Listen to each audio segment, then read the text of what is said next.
Hey, this is Stu Schaefer, and I'm about to explain the menopause metabolism myth and how can you crank up your metabolism and burn fat no matter how old you are, even in menopause. Let's jump right in. Okay, so why the heck does your metabolism go down? And how does age affect your metabolism? And then I'll give you a little case study so you can see what I'm talking about. Why does your metabolism slow down? And especially in menopause, it seems like sometimes you'll be going along and then pow, overnight you just gain all this weight. Some of the women I've worked with over the years, they said, geez, I hit 50 and then I just started gaining weight. Boom, boom, boom, boom. And I'm watching it going, I'm not doing anything different. How can I stop this? And it just kept going up and up and up and up. What happens? Is it your metabolism? Well, it could be. But generally, the big shift, obviously, when you hit menopause, and I've done a lot of lessons on this, so you should check some of these lessons out. They're gold, okay? But the big shift is your ovaries stop producing hormones, and now your adrenal glands have to start producing hormones. And because of this, your body now becomes hypersensitive to stress. Plus, most women have done things wrong. You have been doing things wrong to lose weight in the past, whether that's calorie restriction, which is incorrect. I mean, everyone says restrict calories, but this can really hurt you. Or you're doing something like fasting or low carb or over-exercising or these types of things. Well, when you hit menopause, you can't get away with that anymore.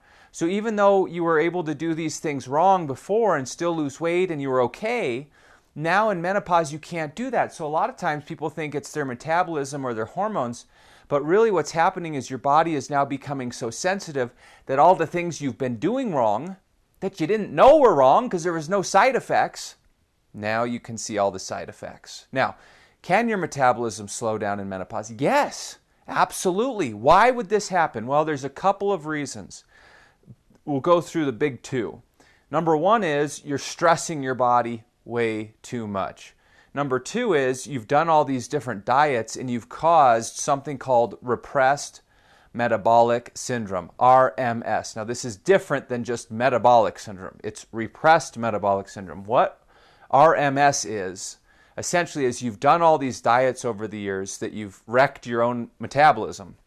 And so now it becomes very easy to store fat and very hard to burn fat. And I see this with women all the time. What's happening is you're getting the wrong hormones and enzymes are being produced inside your body. And certain hormones and enzymes, when they're produced, will make your fat cells really sensitive. So then when you eat, the food goes right to your fat cells. So it's very easy to gain fat. But then what happens is the food isn't getting where it should go, your muscles, your liver, etc. So then when you exercise, you end up burning off muscle. This can tank your energy. It can make you look soft and flabby. It'll slow down your metabolism. And so what happens is when you're in repressed metabolic syndrome, or RMS, you gain fat when you eat, but then you burn muscle when you exercise. This is a trap. Well, what do most women do? You know this. You eat less and exercise more, and it makes it worse. And that's the main reason your metabolism goes down in menopause. Too much exercise and not enough food. What? Doesn't that not make sense? I know it doesn't make sense. I've spent 25 years figuring all this out. And when I first did, I was working with a client who, same thing, couldn't lose weight. We tried everything, couldn't lose weight. And I discovered this in about 2009 or so. Okay, and this was like just this total opposite. And this gal, Ashley, who I had worked with, she couldn't lose weight. We worked together for months and months and months. She couldn't lose a single pound. She had tried other people before. And when we figured this out, and she started eating more and exercising less, in 3 months, she lost 30 pounds. Okay, now let me show you another example. I was working with a client a couple years ago named Mary. Same thing. Mary had done keto and fasting and had totally destroyed her metabolism. She had repressed metabolic syndrome. She had no appetite, no energy. She was slowly gaining weight, couldn't lose weight. And in fact, the first 4 weeks we worked together, she only lost 2 pounds. And she said, Stu, this isn't working. I said, no, it's working. You're doing everything right. Her energy was increasing. Her appetite was increasing. Her strength was increasing. I said, I think you pummeled your body so badly, it's playing catch up. All of a sudden, something shifted, and every week thereafter, she lost 2 pounds per week. And over the 12 weeks, she lost, I think, 26 or 27 pounds total. And we totally were able to ramp up her metabolism by getting the body back into the state. So how do you do this? Let's talk about 4 ways to boost your metabolism naturally without any drugs or supplements or anything like that, so you can start burning fat again. What a concept. Let's look at the first one, okay? Number 1 is thyroid and cortisol. Thyroid and cortisol. I see this so often in women who are in menopause. Why? Because you're so sensitive to stress. I just talked about this. Okay, when you're that sensitive to stress, and now your adrenal glands are the ones producing your hormones. If you're doing this wrong, if you're exercising too much, if you're not eating enough, if you're not combining the right foods, if you're not eating the right food at the right time, if you're causing inflammation by eating the wrong foods, or you have a gut issue, what's going to happen is your cortisol is going to crank up, your adrenaline's going to crank up. This is going to prevent you from burning fat. It's also going to lower your thyroid. It's going to inhibit your thyroid or crank up your reverse T3, which will counteract your T3, and it's like having a slow metabolism. If you're doing low carb, that'll help hurt the thyroid. Okay, so all of these things that a lot of women do, especially in menopause, are hurting the thyroid. So cortisol and thyroid is number 1. You've got to get your cortisol down. You can't overexercise. You can't undereat. I do not advocate for time-restricted eating or 1 meal a day. This is very stressful on the body. High-intensity interval training, very stressful on the body. Doing more than, say, 30, 45 minutes of exercise per day, it can be very stressful on the body. You've got to eat enough. If you're under-eating, that's going to cause this. And this is why, if you were going to boil this down, here's the secret for number 1. You've got to eat enough food that's going to nourish your body and support your system so that your cortisol can go down, and you have to balance that with the right amount, the right type, and the right intensity of exercise so that everything starts balancing in the body. Now, yes, you've got to eat more food, but it should be the right types of foods for your body. Everyone's a little bit different. You need the right combinations at each meal to level all your hormones and enzymes out. And you need to make sure you're timing different foods correctly, depending on what time of day it is. Now look, I've done lessons on the timing. Go check out the lesson right here on timing, because you can see your metabolism shifts through the day, your cortisol, different level shift. I talk about that extensively. But if you're timing it right, you're combining it right, you're eating enough, and your exercise is matching, then your cortisol can balance, you can support your thyroid function, and that will actually crank up your metabolism. Great. Okay, great. That's number 1. What about number 2? You've got to add muscle. You know, a lot of women over the years have been afraid of training with weight training, because they think they're going to get bulky. And so, you know, the term cardio bunny is present. Oh, women are just, they love the cardio, and the cardio burns fat. Well, the problem is when you do a calorie restriction, like most people do to lose weight, and you're doing a lot of cardio, that'll actually take away muscle. And remember, write this down, muscle equals metabolism. The more muscle you have, the higher your metabolism goes. And so one of the reasons that metabolism decreases is because you lose muscle. This happens from dieting a lot. Okay, now, age actually doesn't affect your metabolism. It does not affect your metabolism at all. The reason that most people's metabolism drops as they get older is because they're less active, they lose muscle, and they don't eat as much. They eat less and less as time goes on. And because of these 3 factors, they have a slowdown in their metabolism. Well, if you're eating enough, and if you stay active, and if you build or maintain your muscle, that will keep your metabolism high or crank it up. So you have to train with weights to build a little bit of muscle, tone those muscles, and that in of itself will speed up your metabolism. Let's look at number 3. You got to move. That's what we're talking about. Muscle and movement, okay?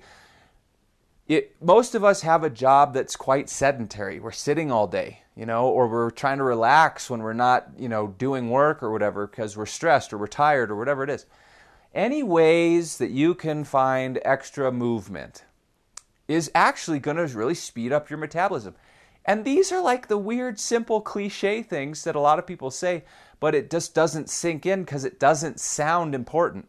Okay, if you're sitting and you're like, twitching, you see people that like they're kind of twitching or they're bouncing their leg or, they're just kind of like moving while they're sitting. Guess what? That counts as movement. If instead of taking the elevator, you take the stairs, that counts as movement. If you're just up and about, kind of just walking around, just chilling, fidgeting a little bit, that counts as movement. If you park really far away and walk into work or the grocery store or whatever, that counts as movement. Let's say you go grocery shopping and you have 5 bags of stuff. Instead of trying to load all of them up and go in one trip, if you went back and forth 5 separate times, that counts as movement. Standing versus sitting. Just going outside and going for a little walk down your driveway to the mailbox and back. Okay, all these things count as movement. And so if you're just finding ways to add more movement each day, believe it or not, that will actually increase your metabolism and you won't even notice it. And this is why people don't do it. They think it doesn't matter. It's so insignificant. It's barely noticeable. But over time, those little extra bouts of movement make a huge difference. And so if you're at work, well, geez, get up every 30 minutes and go walk to the drinking fountain, get a quick sip of water, come back. Over the day, you might go 10 trips, 12 trips, 16 trips, up and you stand up, you walk around, that counts as movement. Go to the bathroom a few times, that counts as movement. Don't underestimate movement. Okay, I know someone's going to leave me a comment and say, you're not giving us the secrets, This is a secret. It just doesn't sound flashy. It's easy. Do it. It's so easy. All right. Let's look at the last one. 4. Food. Okay, we talked about this a little bit earlier. I'm going to reiterate it again. You got to eat enough. You got to eat the right food at the right time in the right combination. Now, if you're interested in the combinations, what those might look like, where different foods, how they affect the body, I did a whole lesson on that. You can check that out. But eating enough food is critical to support your body, to lower your cortisol, to allow your adrenal glands to start producing your hormones again, to crank up the thyroid, which will crank up the metabolism. And this is what we did with Mary. And Mary lost all this weight because she hadn't been eating. And all of a sudden, we started feeding her again. Boom, boom, boom. And she said, I can't eat. I'm so full. How am I going to lose weight? I'm eating more than I was before. And then she started burning fat because we revved up her metabolism. Okay? So you've got to eat enough. Now look, there's always a sweet spot. This is why everyone's a little bit different. Everything in your body has a sweet spot, okay? Blood sugar, blood pressure, cholesterol, hormones, everything in your body. If anything is too high, that's bad. If it's too low, that's also bad. It's got to be in the sweet spot. Well, food's the same. If you're not eating enough, that's bad. Well, obviously, if you're eating way too much, that would be bad too. I'm not telling you to go out and eat 10,000 calories. I've never had a client, in 24 years, I've never had a client who is eating too much. Never. All my clients, they just undereat. And they're trying to eat enough, because they don't realize how much you should actually be eating if you're doing this right. So you got to eat enough. Got to eat the right food at the right time in the right combination to support your thyroid, to lower the cortisol. You got to make sure you're not accidentally eating foods that are causing inflammation or gut issues. Okay, again, I did a whole lesson on gut issues and how to fix those. You've got to make sure your gut is fixed. If your gut's off, that'll throw your thyroid off too, and it'll crank your cortisol because you'll have all this inflammation and antibodies in your body. Now, this is another thing that happens in menopause, by the way, is because you're now more susceptible and sensitive, you are more likely to develop a gut issue from doing some of these things wrong over the years. And so the food, vital.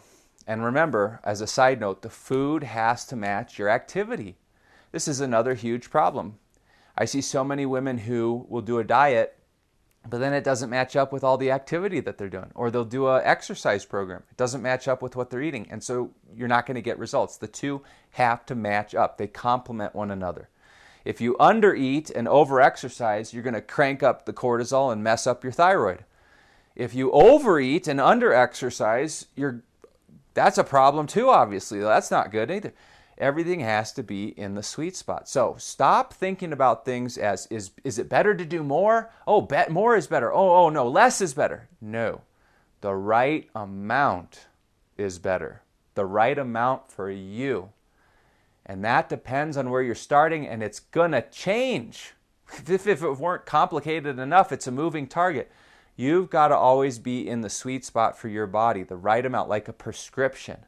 If you get a prescription from a doctor, if you take too much, it's going to kill you. If you don't take enough, it's not effective. The right amount, and it's the same with this. View food as medicine and exercise. And it really is complicated. You got to find what's going to work for your body. You got to see. And as your body heals, as you get better, as you crank up your metabolism, you can eat more. You can do more exercise. You'll feel way better. Your energy will be better. Your hormones will balance. You can tolerate more. You won't be so sensitive. It'll be like you're back in your 20s or 30s. And this is what all my clients do. And they love it, and it's great. Okay, so I'm going to splash up a couple videos. You're going to want to watch these. We're going to go with some nutrition and hormone videos, so you can kind of check out how do you balance your hormones naturally, and what are some of the other nutrition keys that you'll really love. So I'll see you over there on those other videos. All right, I'll see you there. Take care.